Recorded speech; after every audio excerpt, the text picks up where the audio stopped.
ये चुनाव बड़ा महत्व का चुनाव है। इस चुनाव में हमको किसी तरह से जीतना है, क्योंकि ये गरीबों के लड़ने वाली पार्टी है। आज बीजेपी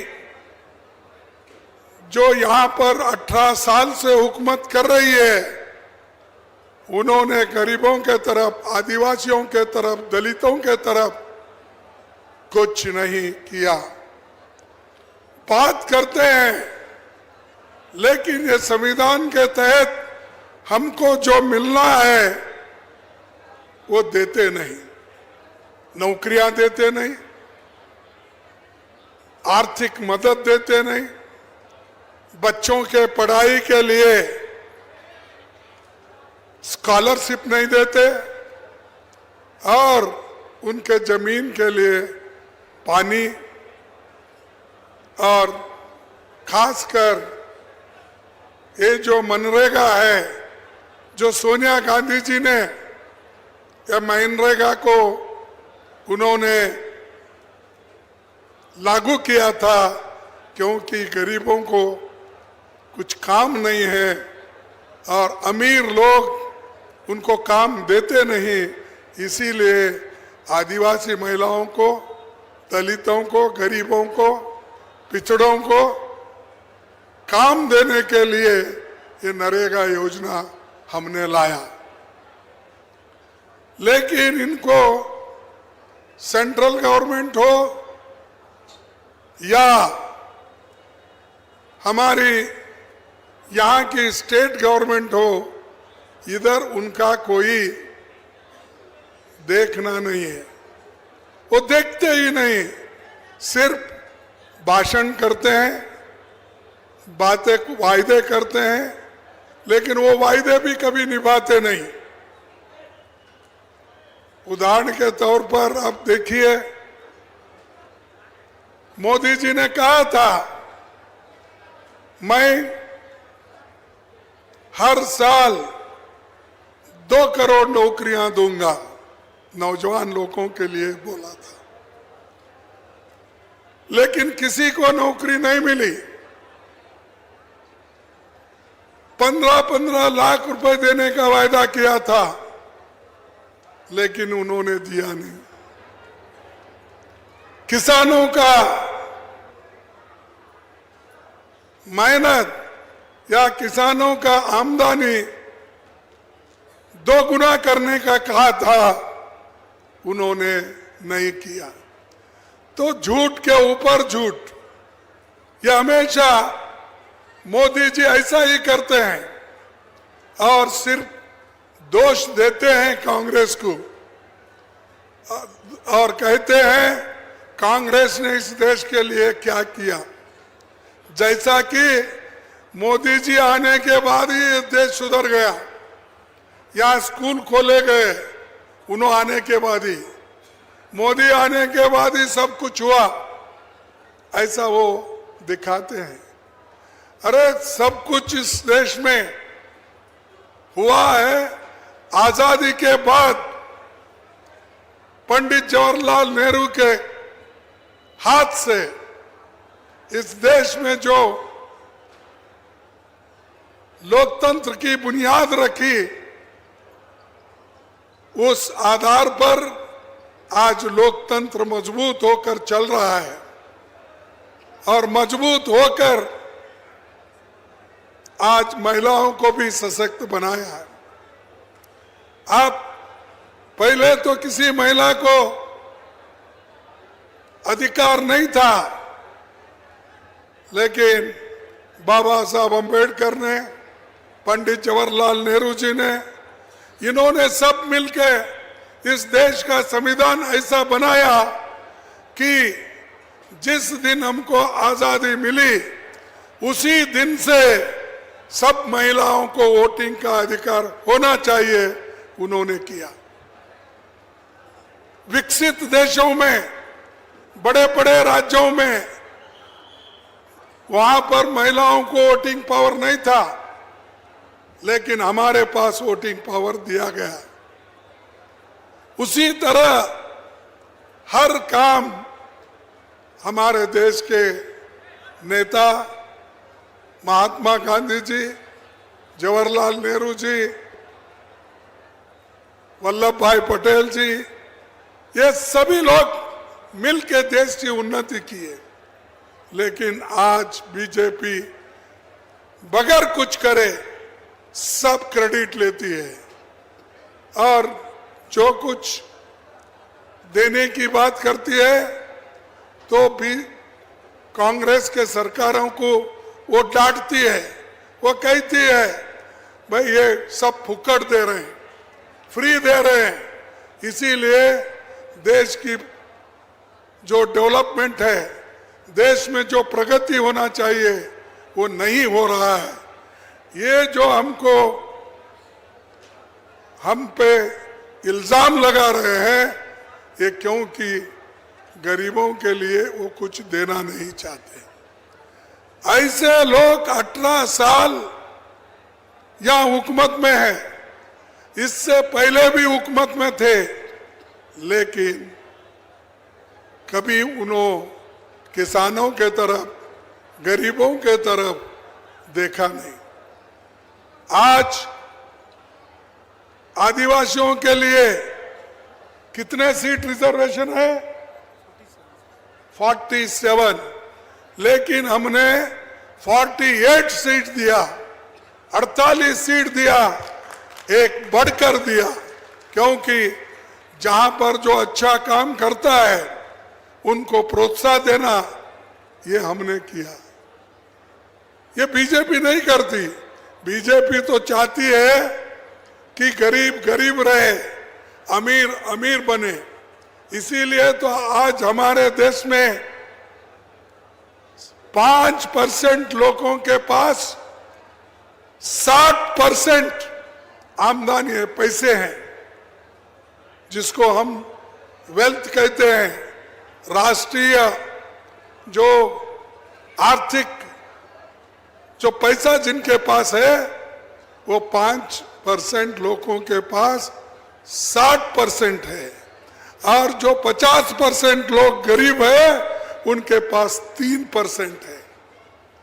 तो इनके जमाने में, मोदी के जमाने में गरीब गरीब होते जा रहा है, अमीर अमीर होते जा रहा है। इस दूरी को निकालना है तो कांग्रेस को आगे बढ़ना है। और जो अभी हमारे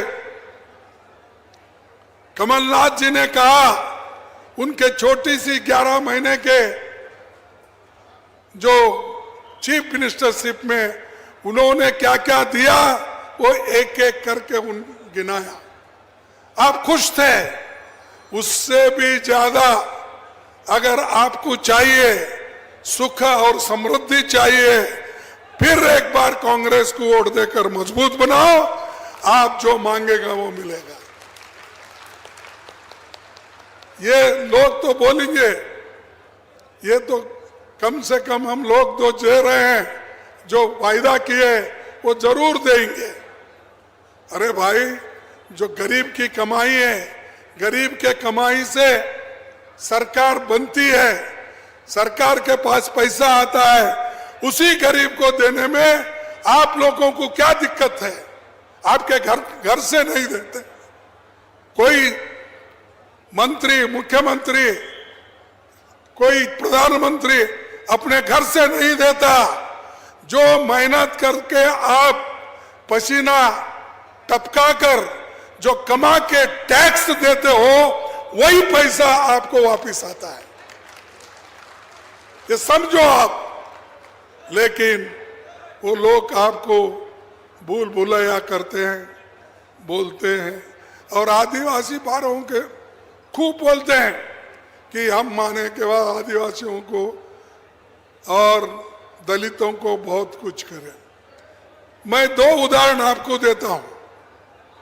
इनकी प्रेम, इन्हों कितना दिल से आदिवासी को चाहते हैं या दलितों को चाहते हैं।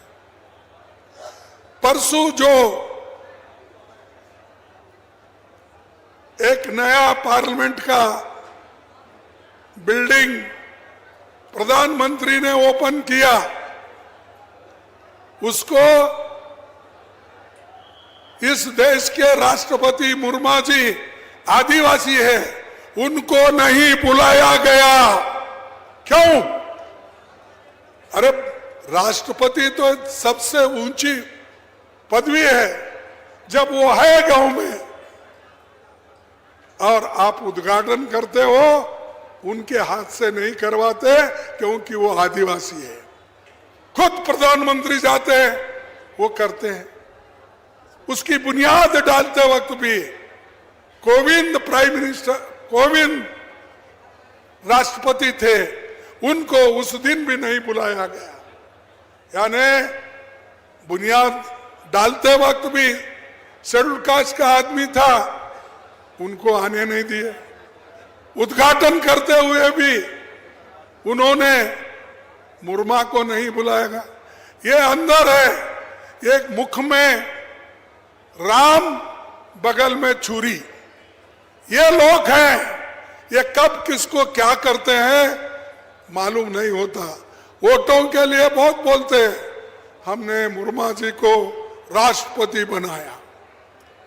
अरे जब आप राष्ट्रपति बनाओ, प्रधानमंत्री बनाओ, जब आदिवासियों को, दलितों को आप उनको इज्जत नहीं देते, उनके स्वाभिमान को धक्का देते हो, क्या फायदा? कौन सी पदवी दिए तो क्या भी फायदा? कुछ फायदा नहीं। लेकिन आपको सम्मान करने वाला पार्टी कांग्रेस पार्टी है। पहले इंदिरा गांधी जी ने दलित को देश का उन्होंने राष्ट्रपति बनाया। उसके बाद में महिला राष्ट्रपति कांग्रेस ने बनाया, और उसी तरह हमारे पार्लियामेंट के लोकसभा के अध्यक्ष, वो भी शेड्यूल कास्ट की महिला बनी। अरे हमको सिखाते हो, जो लोग उन लोगों के लिए, आजादी के लिए अपनी जान कुर्बान दी, उन लोगों को आप कह रहे हो कि आप कुछ नहीं करे देश के लिए। तो भाइयों, आप लोगों को सोचना है कि आप लोग अगर कांग्रेस के झंडा और डंडा उसका मजबूत करे, तो आप देखिए देश में परिवर्तन होगा। और यहां पर खास करके मध्य प्रदेश में भारी परिवर्तन होगा। ये जो चौहान साहब है, अब उनको याद आया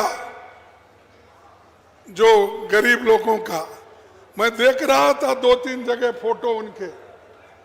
वो अब जैसा कि राहुल गांधी कन्याकुमारी से लेकर कश्मीर तक उन्होंने भारत जोड़ो यात्रा की, वैसा ही ये चौहान साहब क्या कर रहे हैं? कहीं महिला मिली, कोई अगर नमस्ते करी तो उसको गले लगा ले रहे हैं। वो फोटो देखे नहीं, परसों तरसों आया था। और कहीं बच्चा मिला तो उसको उठा के लाडली बोल के बगल में ले रहे। अरे वही 18 साल से उस बच्चे को नहीं देखे, 18 साल से उस बूढ़ी मां को नहीं देखे। अब इलेक्शन आते ही तुम्हारे को याद आ रहा है, अब इलेक्शन आते ही आप उसको उठा रहे बगल में लेके, आप इलेक्शन आते ही उसके तरफ देख रहे हैं।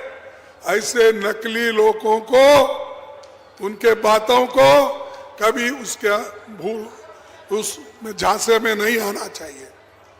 जो लोग दिल से चाहते हैं, दिल से आपका काम करते हैं। कांग्रेस पार्टी ने तो आदिवासियों को हक दिलाया, दलितों को हक दिलाया। क्या इन्होंने दिलाया? अरे इन्होंने देश के आजादी के लिए भी नहीं लड़ा, और ऐसे लोगों की बात करते हो। तुमको बुनियादी हक देने वाला कौन सी पार्टी है?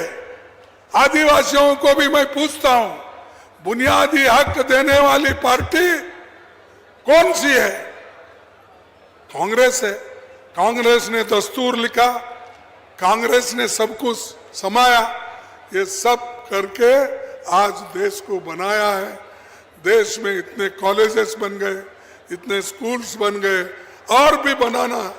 और ये लोग सिर्फ बातें करते फिरते हैं, लेकिन आपको सबसे फायदा होगा। केजी से लेकर मैट्रिक तक फ्री एजुकेशन देने का अभी हमारे कमलनाथ जी ने घोषणा की। आप सुने ना, आप लोगों को शिक्षा के लिए वो मदद कर रहे हैं, और शिक्षा ये इंसान के लिए अवश्य होती है। उसीलिए अंबेडकर ने कहा था, पढ़ो, इतना पढ़ो ताकि सारी दुनिया डरे, यानी विद्या हासिल करो। इसीलिए नेहरू जी ने बड़े बड़े कारखाने बनाए, बड़े बड़े डैम्स बनाए। क्यों? कि पहले हमारे आर्थिक मजबूती हो, लोगों को उनको खुशहाली की तरफ ले जाने का था। लेकिन यहाँ पर वो कुछ नहीं, जो है वो बेच के खा रहे हैं। कोई अदानी को बेच रहा है, कोई इसको अंबानी को बेच रहा है, कोई और किसी को बेच रहा है। हमारे एयरपोर्ट बेच रहे हैं, हमारे पोर्ट बेच रहे हैं, हमारे हर चीज बेच रहे हैं। बेच के ये लोग बीजेपी को मजबूत करना चाहते हैं, लेकिन लोग होशियार हो गए और अब वो बीजेपी के झांसे में नहीं आएंगे, कांग्रेस को जरूर जिताएंगे।